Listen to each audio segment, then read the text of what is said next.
লক্ষ্মীমন্ত দুই বউ আমাদের ইন্দিরা দেখেছো? তাদের জন্মদিনও নাকি একদিনে। ইন্দিরা আমাদের খরচা বাঁচালো। অতনুবাবু এসে বলে, পরমা আমার নিজের মেয়ে নয়।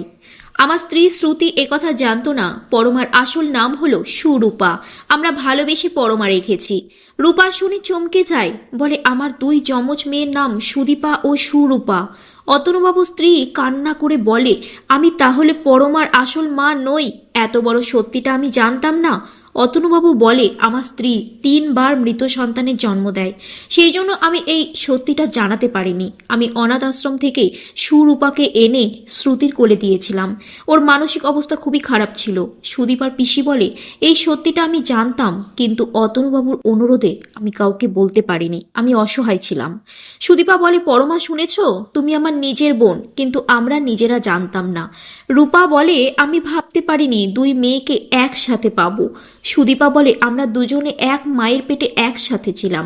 পরবর্তী এপিসোডটি যদি আপনারা দেখতে চান তাহলে অবশ্যই একটা লাইক ও সাবস্ক্রাইব করুন।